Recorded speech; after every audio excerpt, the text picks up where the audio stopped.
lasting peace and stability in the Middle East, and Canada do its best to help lead that effort. Canada has long been committed to a two-state solution.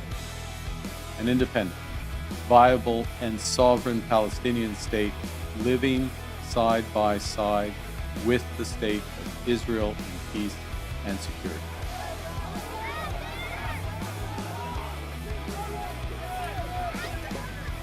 Perdana Menteri Kanada, Mark Carney, mengumumkan rencana negaranya untuk mengakui negara Palestina dalam sidang umum PBB pada September 2025.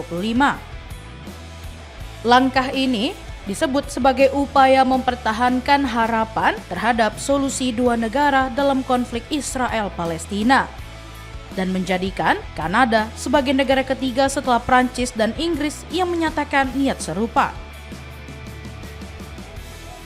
Carney menyatakan bahwa keputusan tersebut didasarkan pada komitmen reformasi dari otoritas Palestina, termasuk janji Presiden Mahmud Abbas untuk menggelar pemilu pada 2026 tanpa keterlibatan Hamas serta rencana demilitarisasi Palestina.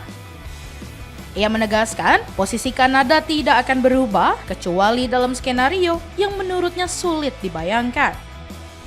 Sementara itu, Israel menanggapi keras pengumuman ini. Kedutaan Besar Israel di Ottawa mengecam langkah Kanada yang dinilai memberi legitimasi terhadap tindakan brutal Hamas dalam serangan 7 Oktober 2023. Sementara itu, Presiden Abbas menyambut baik pengakuan Kanada sebagai keputusan bersejarah dan Prancis menyatakan siap bekerja sama untuk menghidupkan kembali proses perdamaian.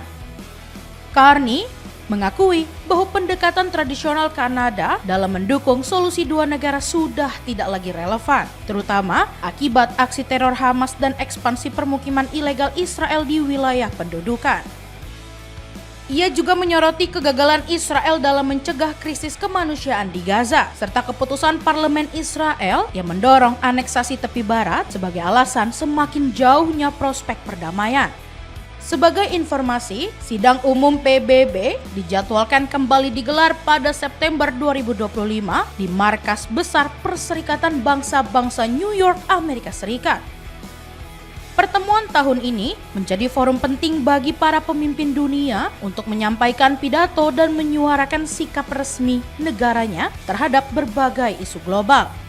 Isu-isu utama yang kerap menjadi sorotan dalam sidang ini mencangkup perdamaian dunia, perubahan iklim, krisis kemanusiaan, hingga pembangunan berkelanjutan. Selain sesi pleno, berbagai pertemuan tingkat tinggi dan diskusi tematik juga digelar untuk membahas langkah konkret dalam menangani tantangan global.